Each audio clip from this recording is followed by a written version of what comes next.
Welcome everyone to a Sunday edition of the MattyRocks experience on the road with MattyRocks. Not really on the road, but more like in my home in Minnesota. The second MattyRocks interview of 2021. And I am very excited to bring on my guest, my second guest for the season. Funk singer, soul writer,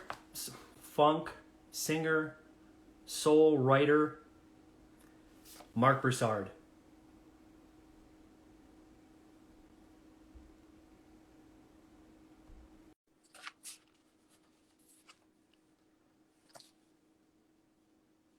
Marc is coming on here in a second.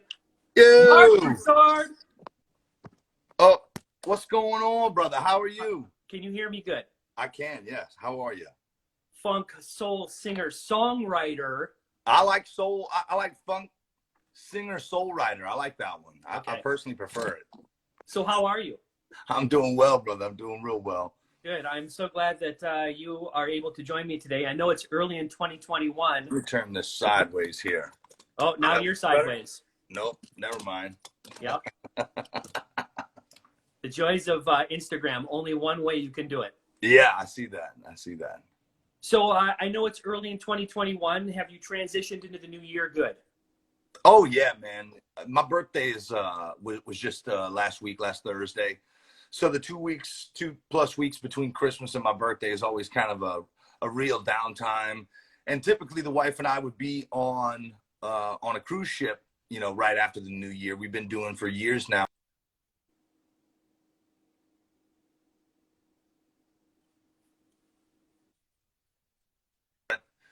It was a bit different missing out on the cruise ship this year, but nonetheless, I'm really looking forward to the year. I think it's time for us to get back on the road as soon as possible. Right on. Marc, give us an update where you're at in Louisiana, and kind of give us an update where are we at with COVID in your area? What's been going on? Well, as far as I can tell, it seems like the numbers are holding steady. I'm not tracking the stuff on a daily basis, so what I can tell you is that everybody is still kind of on high alert. I see a lot of folks at the grocery and at the gas stations all masked up. I think everybody around here is doing their part to try and get us through this thing as soon as possible. I was down in the area not too long ago, and I know that people take it seriously down there. For sure. And being very, very responsible.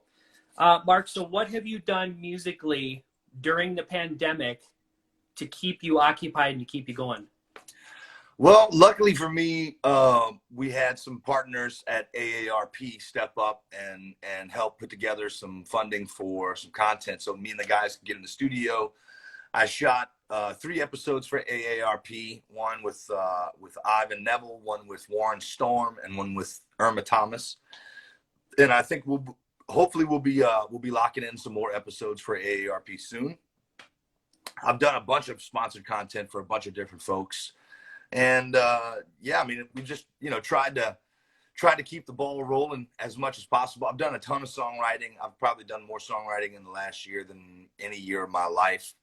So I've really, used the time as wisely as I possibly could to get as much work done as possible. If you think about the situation we're in, COVID has been kind of, the pandemic has been kind of a blessing and a curse at the same time. It really has. For me, I was on tour 200+ days a year for almost 20 years. So I was starting to burn out a little bit. I'm not going to lie to you. And to get a break, I didn't expect the break to be this long, but to get a break was definitely a nice change. And like I said, I used it to the best of my abilities. Got to spend a lot of time with my family. We took a few RV trips. It's been a really nice year in a lot of ways for me as well. Right on. Marc, if there's one thing that you learned about yourself during this entire pandemic quarantine time that maybe you've never focused on before or knew about yourself, what would you say that was? I would say that I learned that if I am given the time to stay at home, I will gladly take that time. Right on. That time is valuable. Yeah, I tend to be a little lazy if I'm allowed to be, you know. So I like having action. I like having stuff on the schedule so that I can get myself out of the house because I enjoy it. I just like being at home, you know, because I've traveled so much. I think I just really enjoy being at home. You and me both, brother. Yeah. Mark, if you would, take Matty Rocks listeners back to the early years in your life in Carencro and Lafayette, Louisiana, and give us some insight to how music came into your life. Well, my father's a musician. He, has been playing music his whole life. And when I came around, I was the youngest of three boys. And my two older brothers really hadn't shown any musical ability up until that point. And then I was around 5.5 years old when I started singing along to Johnny B. Good during the Back to the Future movie. And my dad came home the next day with the lyrics, taught me the song. I started singing it in key, and he put me on stage that weekend. So that was basically the start of of some flirting with singing with my dad's bands all throughout my youth. I would travel occasionally with my dad on the weekend, and I'd get up for one or two songs, and I'd help him carry his gear and whatnot, you know. And so I was kind of his roadie / the special guest singer. And around 20 years old, I met a young lady from here in Lafayette, Louisiana, who had spent a career in the music business on the West Coast. And she kind of opened the door for me. She heard me sing, introduced me to a management company out of New York that then led to my first record deal at Island Def Jam. Well, what a great story. It was, it's weird. It's like, because of the influence of my father, I always assumed that I would play music in some capacity. But I didn't fully realize that I would be a full-time professional musician until I was a full-time professional musician. Because again, like all of the musicians around here, just like my dad, most of the guys really use music to supplement their day jobs. So I was, like I said, under the impression that I would probably play music in that capacity. But I sort of just kind of lucked my way into a career in the music business by happened to run into this gal on the street on a Saturday night in downtown Lafayette. Well, it was definitely your calling. Oh, no doubt about it. No doubt about it. Mark, if you think back, who were some of the musical influences who have helped shape to make you the great musician that you are today? I mean, I think the top of the list is definitely Stevie Wonder and Donny Hathaway. Those two, I think, vocally and musically probably carry the lion's share of influence on me. James Taylor running a close second or third to those two guys. I kind of put Stevie and Donny in the same place in my mind. But yeah, I was just always really excited about really soulful music that was a lot of fun to play. I always wanted to make people smile and make people dance. And to me, Stevie Wonder, I think, probably does that just about as good as anybody else. Right on. Mark, if you talk about some of those earlier musical activities that you were a part of playing with your dad, were you also part of a Christian band early on? Yeah. After high school, I took a music ministry job in New Iberia, Louisiana.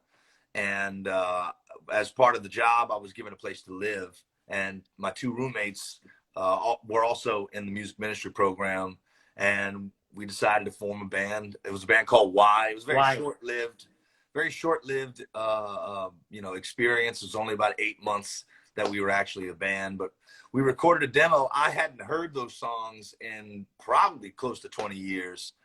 And about a week ago, one of the guys sent the tracks over to the text chain that we all share. Because I still keep in touch with those guys. We talk probably every other day or so. We're all still on a text thread together. And one of them sent the tracks over the other day, and it was such a blast from the past, man. It was really, really wild. I sound very young and naive and not very savvy in front of a studio microphone, if you will. But nonetheless, it was experience. And if you think about those experiences, how did those experiences, playing with your dad, playing in that Christian band, how did they help you prepare for being a touring musician?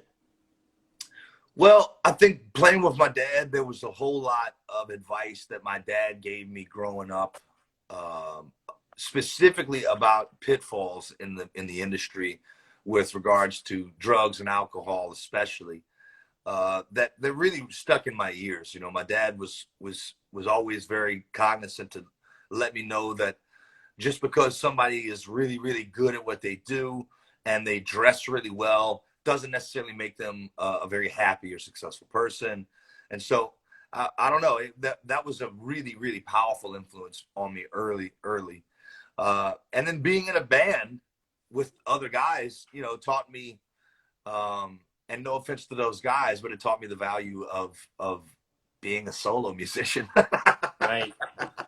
Right on. You know, when you have to make every decision by committee, things can tend to get a little weird at times, and I think we've seen that time and time again with everybody from the Beatles to the Eagles to, you know, who knows? I mean, families have been broken up because they've entered into bands with each other. So for me, it was really a very nice experience being in a band with those guys, but it definitely gave me all the information I needed to go forward on my own. Right on. Take us back. I want you to take us back to mile marker 112. Okay. Yeah. And I want you to talk about the creation of the song "Home," Yeah. which has really kind of been your anthem, you know, Sure. through this entire time. A song that has stood the test of time, still played to this day, still very popular. What was the creative process behind that song? Well, my father had written the music years prior, many years prior. He had called it the King of the Blues, I believe, at the time. And early in my career, I got asked to open for a guy called Martin Sexton for 2 shows. We did Atlanta and Birmingham. I was already in Nashville doing some songwriting with a guy called Dave Barnes, and my dad flew to Atlanta, or he actually drove to Atlanta and met me. I met him in Atlanta for the first show. We played that show, went to Birmingham for the next day, played that show. The next day we woke up, got on Interstate 59 to head home. And he asked me if I remembered that guitar riff that he had written. And he kind of hummed it. And I said, yeah, sure. And he said, what do you think about this? And he started singing, rolling down the road, going nowhere, guitar packed in the trunk. And he kind of looked over at me with this big goofball grin, like he was joking around, you know. But what he had just done was really cool. I thought like, oh, snap, that's actually there's actually something there, you know. And so I didn't want him to know how cool I thought he was at the moment. So I kind of turned my face out the window. And right then, mile marker 112 flew by, and I literally responded right in kind, you know. Somewhere around mile marker 112, Papa started humming the funk. That was kind of it. Like we kind of, you know, giggled it off. And that was sort of the end of that until I went back to Nashville for another writing session with a couple of guys, Drew Ramsey and Shannon Sanders. And I showed them what I had. Literally just those 2 lines, and they both reacted the same way I did that first time when my dad hummed them. They loved it, and we ended up fleshing out the rest of the song. So the genesis was right there at mile marker 112, just south of Birmingham, Alabama. Right on. It took a little bit longer for the song to actually finally come together. Right on. Great story. Always a story to be told on a MattyRocks interview. That is a great story right there. Marc, early on, you guys, you know, you had a lot of airtime on VH1 with those 2 songs, Home and Where You Are. As a young musician, what does that mean to you, and how do you react to that? You know, early on, I remember pulling into Nashville, once again, that was the first time I ever heard my song on the radio. And it was a very powerful feeling. VH1, I can sort of say that it wasn't necessarily less impactful, but it was less surprising, because that gal that first opened the door for me, that connected me to my first management company, was also best friends with the guy who runs VH1. Is best friends with the guy who runs VH1. So it was a little less surprising. Rick Krim it was the head of VH1 at the time, and Rick was one of my earliest champions, so it wasn't as surprising. I already had a personal relationship with Rick by the time I saw that stuff on VH1, so it was just a little bit less surprising, but nonetheless hugely impactful. You know what I mean? I'm this little boy from Carencro, Louisiana, who never thought that he would do anything other than sing blue-eyed soul music for dance halls up and down I-10, and now I'm watching a video of myself on VH1 and CMT. You know, I got a duet with Leanne Rimes. It's on CMT. It was mind-blowing. It's always really mind-blowing. Right on. Looking back from the early years to where you are now as a musician, would you change anything, or would you keep it all as is? Man, that's a tough question to answer. I think there are definitely some things that I would do different, for sure. I tend to look back on the early part of my career as a phase in which I was kind of disengaged. I assumed that after I signed my first record deal that I had made it, that the gravy train was coming and it wasn't going to stop. And so I thought all I had to do was show up, and I kind of turned creative license over to the people around me, because I surrounded myself with highly talented and highly creative folks. And so I figured if I just kind of handed them the creative reins and I just showed up and did my job, that everything would be just fine. And by 2011, I was broke. I showed zero income. I was no longer on any major record label, and I couldn't sell 50 tickets. And it really took, a come to Jesus moment, if you will, to re-engage with my career and my creative process and sort of take back the reins and rebuild this career. It was a steady downturn from about 2008 to 2011. It was real nightmare, and it's because I wasn't paying attention. So that era, I think I would have probably engaged a little bit more. I probably would have developed some technical skill sets as well along the way, spend a little more time in the studio and turning knobs and whatnot. And I would probably have been a better husband to my wife. There are many regrets there.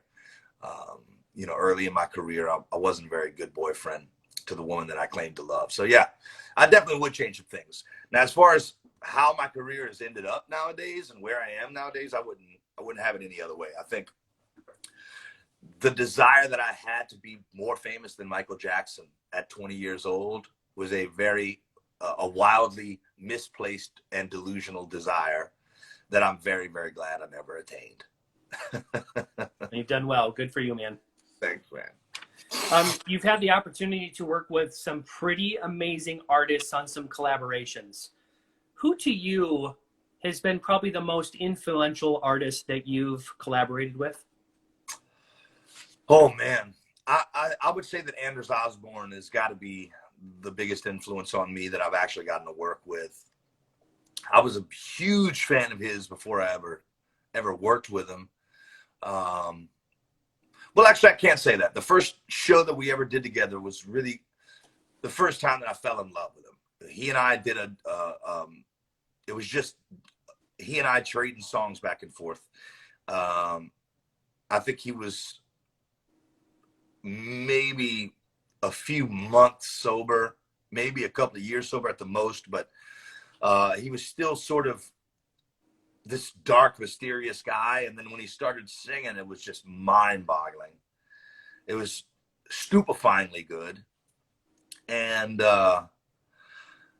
it wasn't until, maybe 6 or 7 years after that I actually sat down at his house to write a song with him. And we've written several songs together. We've played many, many shows together since then. And he's definitely, it's one thing to watch the show from the crowd, but a whole other thing to watch it from the stage. When you watch somebody that's that naturally just, again, stupefyingly talented, and you can't go to the bar, you can't go to the bathroom, you don't have a neighbor trying to chat you up, about some girl across the bar or whatever. Like you're forced really in a lot more ways to watch the show and be much more engaged in the show. And And it's been a treat every time I've gotten to share the stage with him. So yeah, Anders Osborne by far. Any future collaborations coming up that we can get some insight on? Well, there's actually a new project. You probably wouldn't recognize any of the names associated with this project, though. It's some local boys from around here, some local traditional musicians from around these parts that I'm trying to start a new project with. I'm always looking for collaborations, though. Constantly looking for collaborations. I wish that artists were more. I wish that we could all live in the same little commune and just have like a free studio to go jam at every day. I really do. If I had $1 billion, I would make an artist commune. I really would. Well, I don't know if you saw my tweet a couple weeks ago, but I threw out a collaboration for you that I would love to see you do. Who's that? That is with Mindy Abair, saxophonist Mindy Abair. She's a big fan of yours. Okay, I need to dig into Mindy's catalog then. Yes. Yeah. I threw that your way. I'd love to see you two do it. Is she down around my parts? No, she's in LA, and then she's she goes back and forth to Florida. So okay. I'm sure she could pass through your area. Yeah, Abair is a real common last name right where I'm at. It's the second most common behind Broussard. So you go back and look at that tweet and put a response on there, and will do. Because she already responded and she said she'd love to do it. All right, I'm in. Let's get it on. All right, man.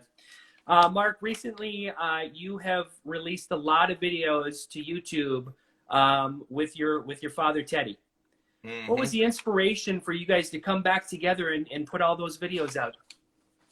Oh man, the fans can't get enough of my dad. They love him. They absolutely love seeing me and my dad play together. It was a no-brainer. I get to sit in the studio for a day with my dad and record stuff for posterity.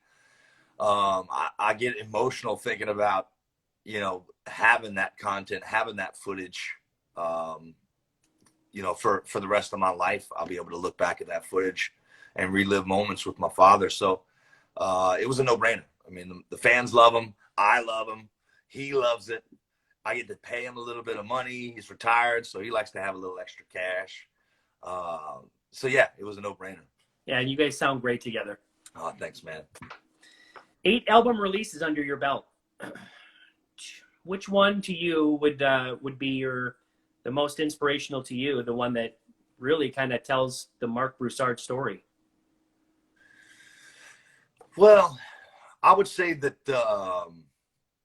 A Life Worth Living is probably A Life Worth Living and Easy to Love are probably the closest to what was in my brain that was put on tape, and they're the most that I ever engaged in the record making process. Again, like I said, the early part of my career, I would just kind of show up, do my thing, and then let the professionals deal with the rest. But I finally, for A Life Worth Living, really had a very clear vision for what I wanted, and found a producer that would help me bring that vision to life. And there's some very personal music on that album as well. There's a song, the title track is a song for my grandmother that I wrote after she passed away. There's another song called Give 'Em Hell that was written after moments after a dear friend of mine passed away. There's some really, really emotional music on that album. I think that's probably the closest that you would find to, if you had to define my character in a project of mine, it would be it. Right on. I want you to touch on the SOS series of albums, because it's a very important project to you, and just give some insight to that project and what it all means. Sure. So after I made a second album, my sophomore album for Island Def Jam, they didn't want to put the record out. They refused to put it out. So I asked them to let me go. They acquiesced, but refused to allow me to take the album with me. So I was in a bind, because promoters want to see new material being promoted. They want to see that a tour is backed by, some promotional funds for something like an album. They don't want to just, book you in their club for the 4th year in a row on the same album. So we needed something. We desperately needed an album to get back out on the road. And somebody suggested, let's do a soul covers album. So that was SOS 1.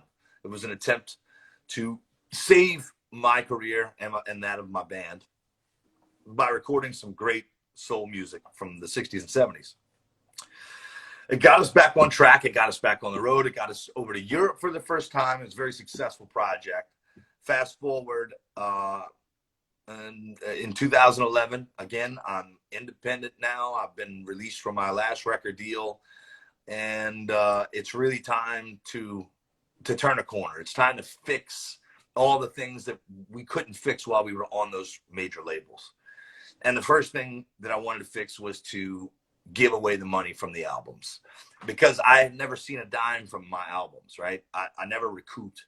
The way the calculus works in the major label world, you have to sell a lot of albums in order for you to actually start making some money. You got to pay the money back that they lent to you, and then you can start making some.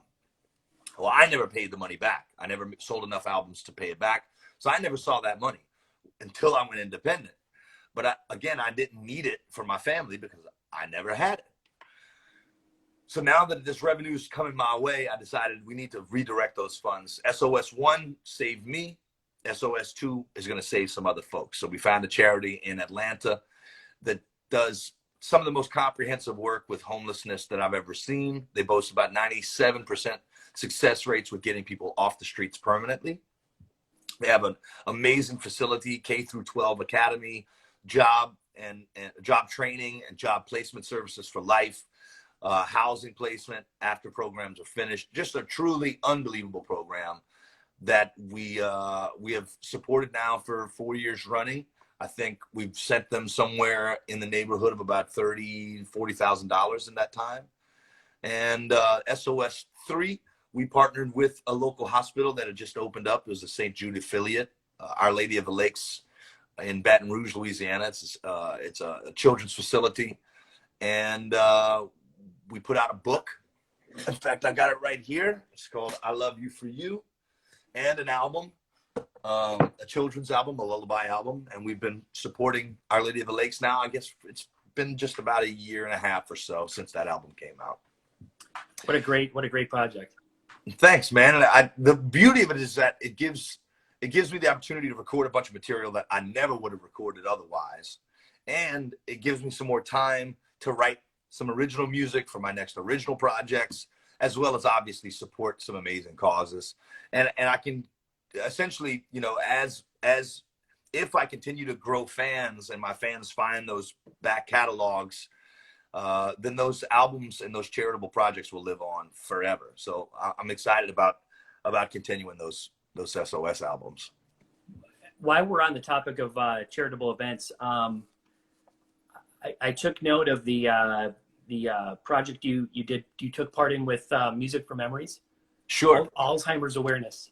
Yeah. And it made my heart sing to see you singing about Alzheimer's, Mark, because that's very near and dear to my heart with losing my mom to Alzheimer's. I dig. So how did that all come to be for you? Well, a dear friend of mine, Matt Stanley, runs a whole group of Alzheimer's specific care facilities, and he has been such a champion for me. He's booked us for his annual gala events. He's really been sort of a backstop for us in some really tough times, especially in the last year. And he, as soon as he realized that we weren't going to be able to work for the rest of the year, he called us up and said, "Hey man, I want to put together this thing. I've got a bunch of different sponsors here in Dallas that are going to help us pull all this stuff together. Y'all just go in the studio and make some music." The fact that it's Alzheimer's is also very near to my heart as well, though, because I've seen it. My next door neighbor actually just lost his wife to Alzheimer's probably less than 2 months ago. And we saw her when we moved in 14 years ago. She was a doll. She was a sweetheart. She loved my kids. And it's such a devastating disease that, I'm just proud that we were able to do something special for those folks. Well, thank you for doing that. You're doing your part. I take part as a volunteer with the Alzheimer's Association up here in Minneapolis. So. Oh, nice. Yeah, it's a big part of my life.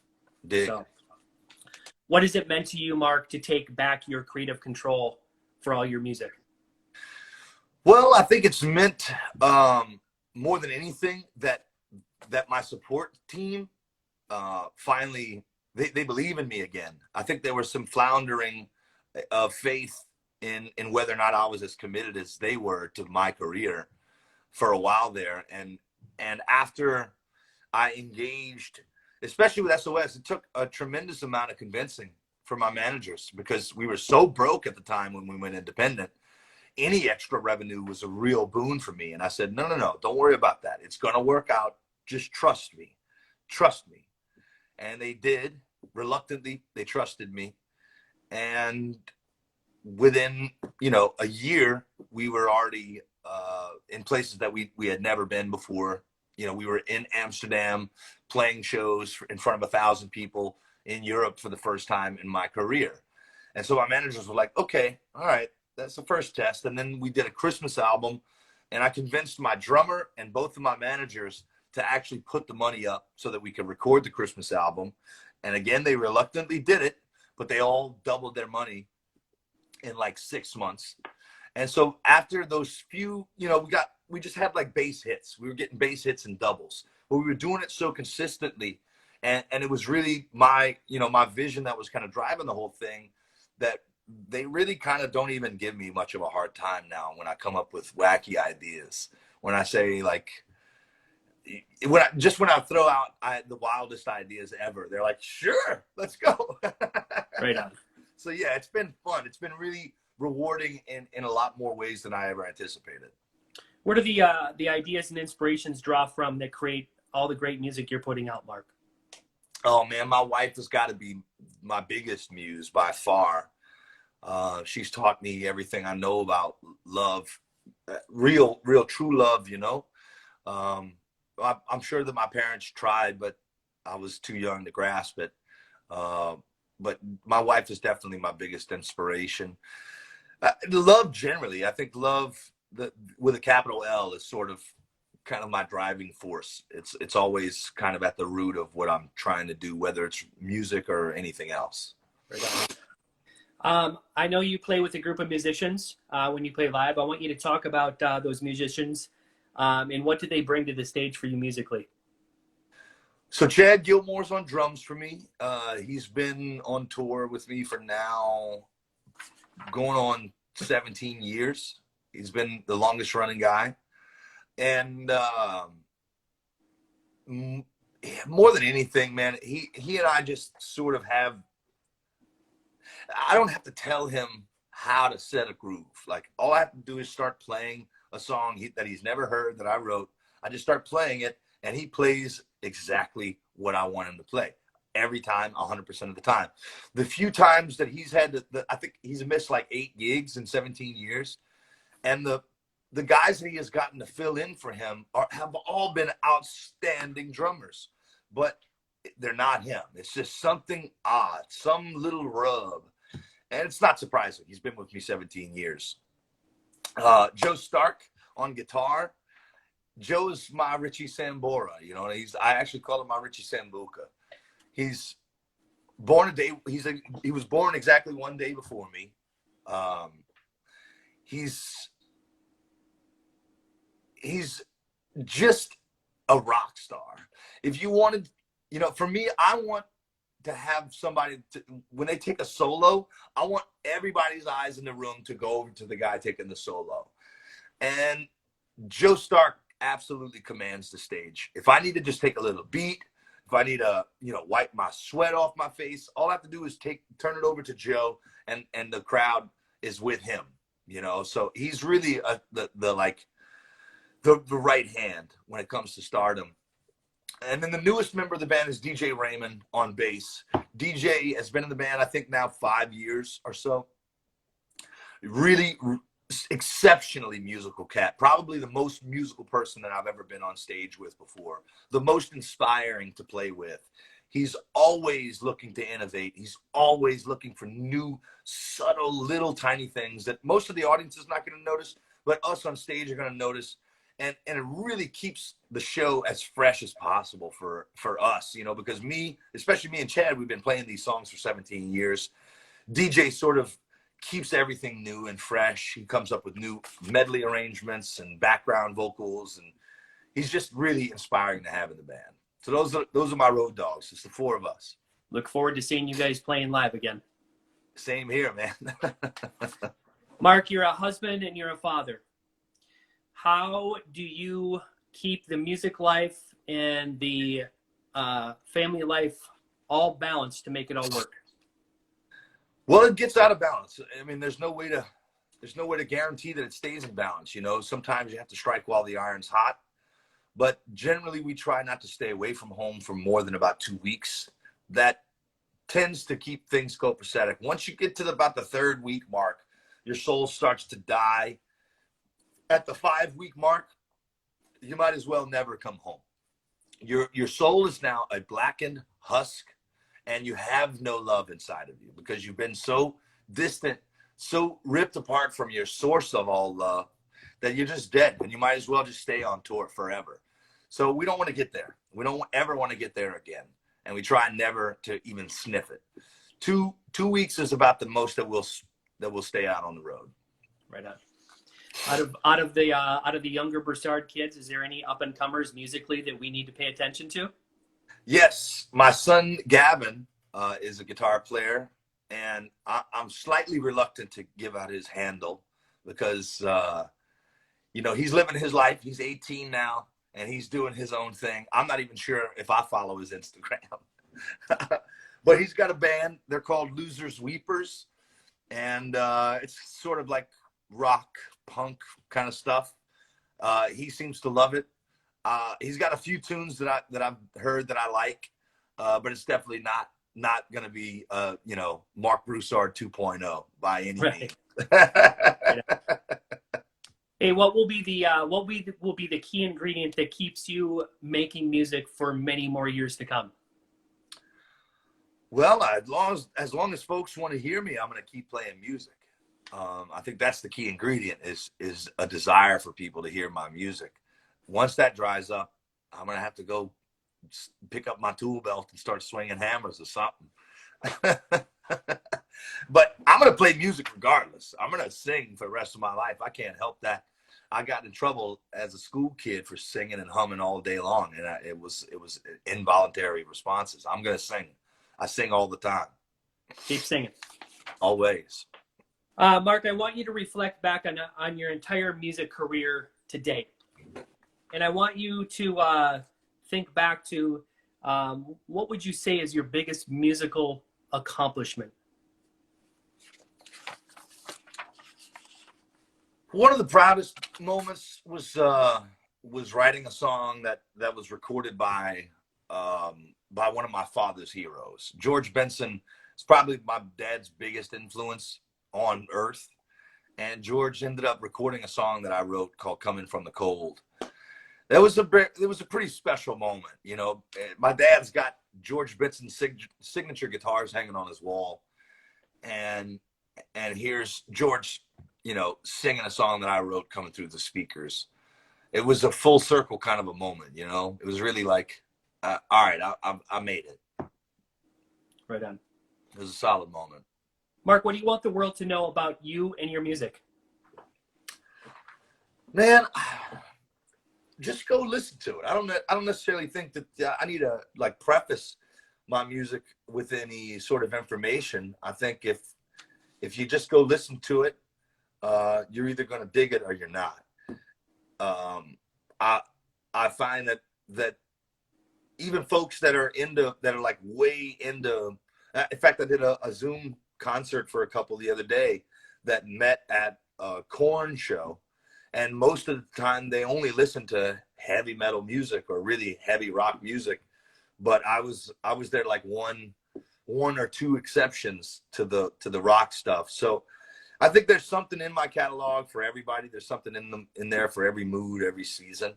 You know, don't just skim over it. Give it some time if you don't mind. Just give it some time.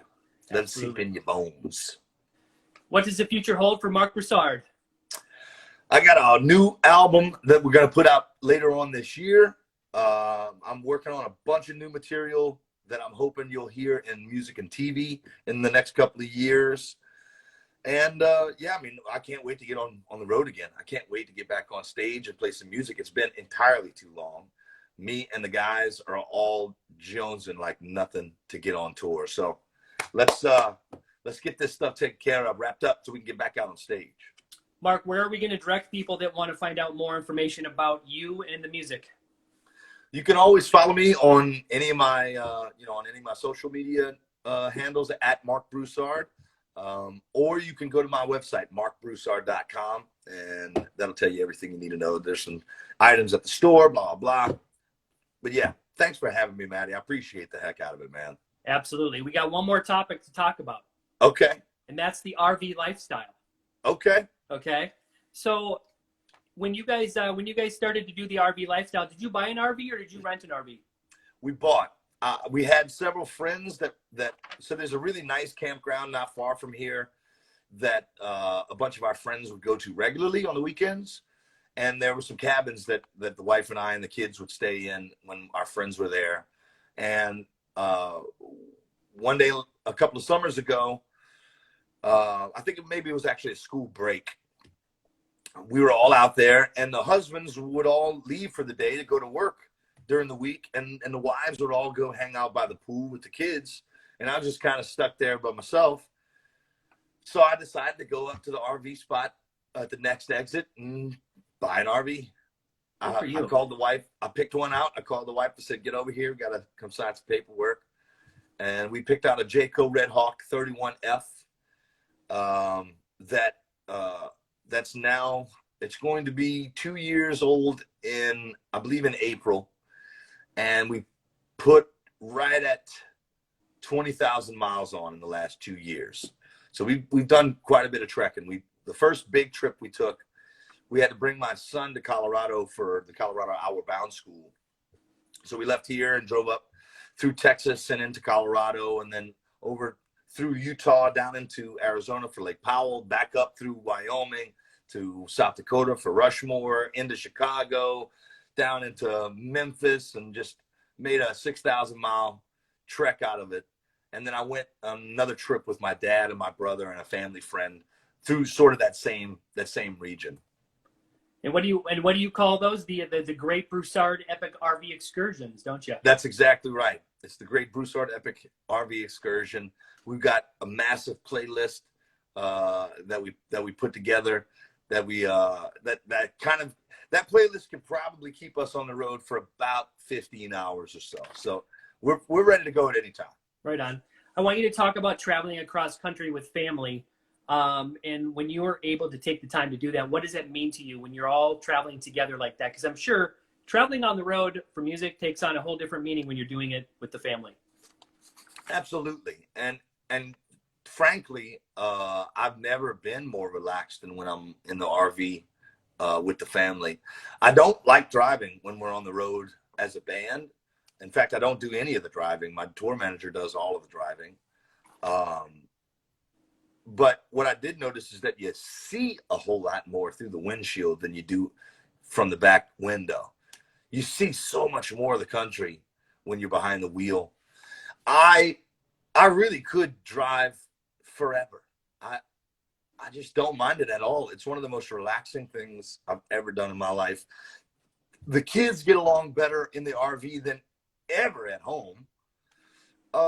It's just, we love it. We love it. We could stay on the road. We really could stay out. Favorite activity that all of you enjoy while RVing? Probably just hiking, national parks. I think we really all enjoyed just getting out and doing some hiking. And Arches was stunning. Canyonlands was mind-blowing. Lake Powell, one of the most insane places I've ever been. We also grew up on the water. We spent a lot of time on the water down here in South Louisiana. So being close to water, I think, is probably our favorite. And yeah. I watched your little 15-minute video.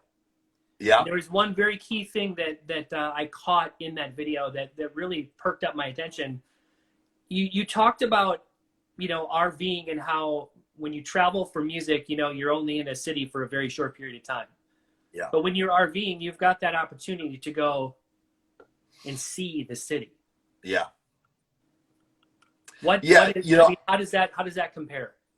what, like, for example, I had been to Salt Lake City a dozen times on tour, but I had never really seen Salt Lake City.